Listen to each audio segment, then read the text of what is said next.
Hey, what's going on, Jam fam? So Classic Brawl is in full force right now, and with that, we got two new game modes, those being Mirror Match and Drum Roll. And I'll be honest with you guys, I'm not going to talk like for 10 minutes about the two new game modes. I'm not going to do like a full review of them or anything like that, and that's simply because I hate them. I do not enjoy playing these, and the only thing I can think about when I'm playing these modes is that I don't want to play these modes anymore.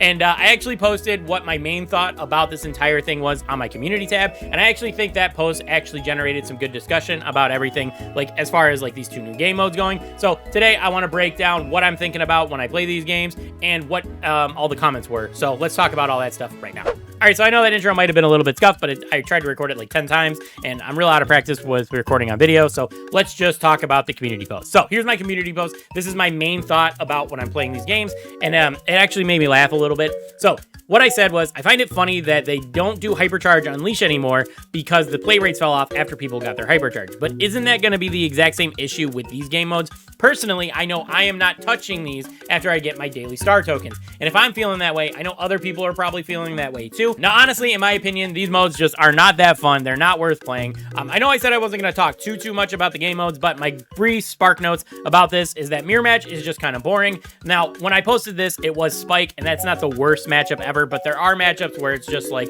6 Mortises, 6 Pocos, 6 Pams, and those are not fun matchups. It's just super annoying, and you kind of just like suffer through the match and hope that you win, that way you don't have to play it anymore.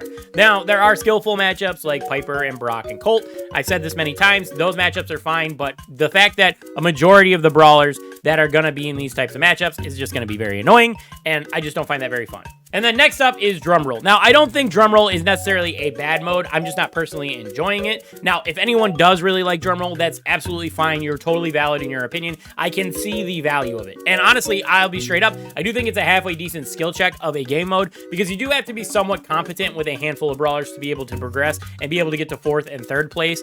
But there are definitely problems with the mode. Stuff like kill stealing and bush camping are very rampant. Those things are always going to be prevalent in any type of like solo mode. So I do think that's just a solo mode problem, not necessarily a problem with Drum Roll. And again, I do think Drum Roll is a halfway decent mode. And like I said, it's a decent skill check. If you're enjoying it, you're totally valid in that. That's your preference. And if you like Drum Roll, congrats. I'm glad for you. Personally, I'm not really enjoying it. And like I said, at the end of this post, I'm not touching these modes after I get my daily token. So that's the general synopsis of the game modes. And like I said, I'm not enjoying them, so I'm not touching them when I'm done with them. But like I said, my main gripe here is that they removed Hypercharge Unleashed, which was one of the best game modes that we could have got in terms of rewards.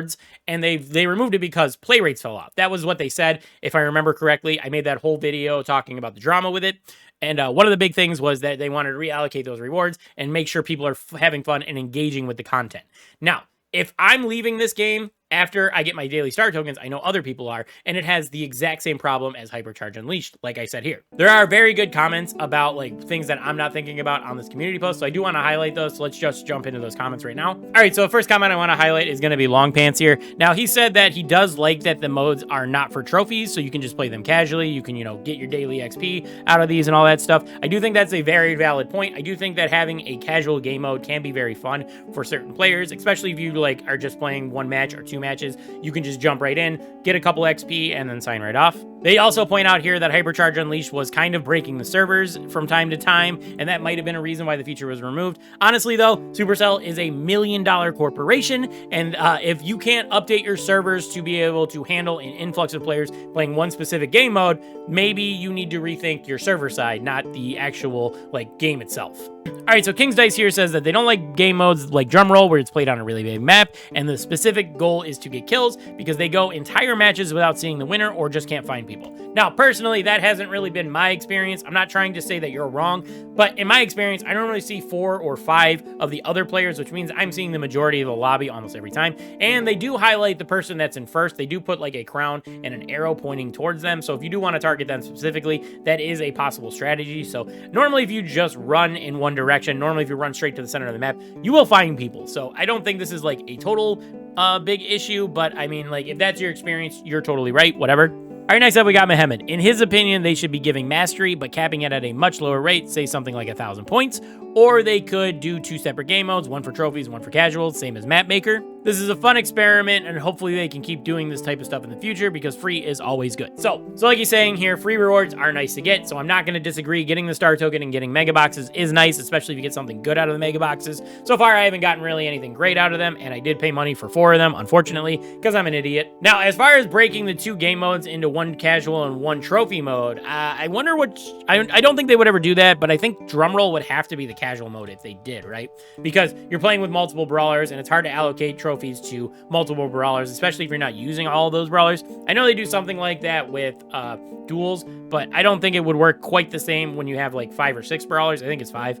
I don't think it would work quite the same when you have 5 brawlers.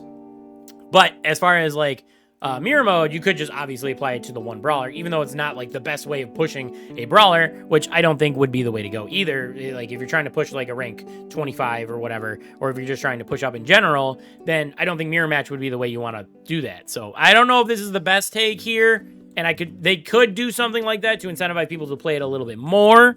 But yeah, I don't know if that's the best take. And then as far as mastery, I think you run into similar problems about the 2 separate game modes that I pointed out. I think honestly though, for mirror match, I think that it's perfectly fine to do mastery for mirror match because I mean, you are playing the brawler. It is in a 3v3 setting. The only difference is you're not getting trophies. So like, that's fine. I think they should do mastery for that there. Even it would be a free mastery farm, but if you capped it at 1K for the mode, that would be fine, honestly. I don't think they would ever do it for Drumroll, though, just because for the same reason they don't do trophies for Drumroll, like that I pointed out.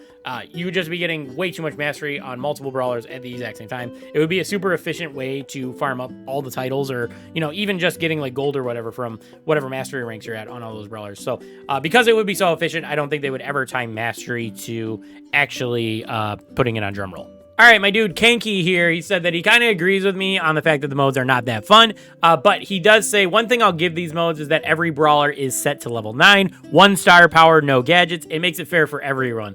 And the best of all, I don't have to deal with these new OP brawlers, Curveball, or Rico's BS gadget. So I do say that having no gadgets, no hypercharges makes the modes a little more enjoyable. Although there are some brawlers that live and die by their gadgets. For example, Dynamite, his stun gadget is super good. And when you don't have it and you're only stuck with Dynajump, he feels like a much worse brawler than in the modern game. So classic Dynamite kind of sucks. So there are like certain examples of brawlers that do get like heavily nerfed by the removal of gadgets and hypercharges, but there's also like the fact that you don't have to face like berries and Larrys and Lorries and all that stuff. So there is definitely some value in the trimmed down, simplified roster. So I definitely agree with this take here. I just want to point out here, Mandu actually had to live through my nightmare. So he says in mirror mode, it just isn't fun. I was playing mirror mode the other day and I got Poco and it was absolutely terrible. It was impossible to get a single kill. Everyone had decapo and was chaining their supers. It was just super annoying. Yeah, that's my nightmare, and that's the prime example of a mirror mode that I do not want to experience is just straight up Pocos, nonstop healing each other, and 0 kills actually occurring on the board. So yeah, like I said, that's my nightmare. I never want to experience that. If I see Poco in mirror mode, I'm not touching it. I will skip my token for the day. I swear to God. All right, so I've almost gone through all the comments now, and I got 2 more things I want to talk about. First thing, a lot of people were comparing it to the Godzilla event. Michael here says that it's better that they made it for not trophies, unlike the Godzilla event. Immortal said something very similar. Unlike the Godzilla mode, you don't win or lose trophies when you're playing these. Shows they learned something from that event. And then right down here, Shadow actually pointed out as well that nobody played the Godzilla mode after they got their eggs. Now, in Godzilla, there were trophies tied to it, and if you wanted to push a certain brawler in that mode and they had a strong mutation, say Rico or Ruffs, you could definitely do it there. You could get a team that just carried the very OP brawlers, and you could push up super easy compared to other modes when you wanted to push that same brawler, just because mutations carried them through that. So because the trophies were tied to certain brawlers, and certain brawlers had much easier times pushing in the Godzilla event mode when mutations were active, I don't think play rates fell off quite as hard as when you just straight up don't like a mode that doesn't have trophies tied to it. Does that make sense? And now we're at the thing that probably everyone has been screaming at the computer monitor or phone or whatever you're watching this on, and that's what people are really going to think are the main reason why Hypercharge Unleashed was removed. Now, this guy says, very simple, dude. They just don't want to give away free hypercharges every season, and the excuse is because of the servers. AR69, the real reason Hypercharge was removed is so free-to-play players have a harder time maxing out their brawlers. And I had to straight up agree. kind of feels that way, doesn't it? Like, straight up, they removed Hypercharge and Leash. They said they reallocated those rewards. And yes, they may or may not have. And I know, like, you can argue about, you know, the 5-star drops that we got for the thumbs up event last season, and like say that was like the reallocated. You probably got lucky and got 3 hypercharges out of your 5 legendary star drops or whatever. I know personally I didn't get one, and I felt a little ripped off because it could have been 5,000 gold. It could have been a hypercharge right out of one of those. I got nothing. I got like 2 skins that were pretty mid, and then like credits, which I already have all the brawlers, and I think power points or something like that. And in my opinion, when you take a stagnant reward that's as valuable as a hypercharge, like from Hypercharge Unleashed, you need to return that in a very like prominent and like pointed at way that can say, this is your exchange rate right here. So we're going to give you 5,000 gold straight up so you could buy whatever hypercharge you want rather than leaving it up to RNG. Or they need to give us like a straight up hypercharged star drop, because they do have those. We've seen those before. So they could do an event that gives you the hypercharged star drop and maybe make it like a community event where it's like the number of hypercharges that it get activated. Everyone gets, you know, it contributes to a meter or whatever. Leaving it up to 5 legendary star drops was not an equivalent exchange in my opinion. It just ripped off some people while rewarding other people, and it was totally up to RNG what category you fell into, and I just wasn't a fan. And yeah, that's my personal take on that. Now, before we wrap this video up, I do want to say that I did try to get Danny to reply to me on Twitter. I did bring this issue up with him, saying that if Hypercharge Unleashed was removed because of play rates, then how is this not going to have a similar issue? Basically, the same exact thing that we talked about in that. Unfortunately, I didn't get a reply from him, so if I ever get a reply, maybe I'll post it again in the community tab here. I did get 3 likes on it, so people did agree with me somewhat. But yeah, as of right now, total silence about like any justification to any of this type of stuff. Make sure you let me know what you're thinking about these game modes. Let me know how you're enjoying Classic Brawl, and also let me know if you want to see Hypercharge Unleashed come back, because I'm pretty sure everyone wants to see it in some way, shape, or form. But as of right now, it just kind of sucks that we got nothing for it. So anyway, that's gonna do it for this one. I want to thank you guys for watching. Hopefully you enjoyed the discussion. If you did, make sure you leave a like on this video, and if you're new, consider dropping a sub as well. But anyway, that's gonna do it today. Want to thank you for watching, and I'll catch you guys next time. Peace.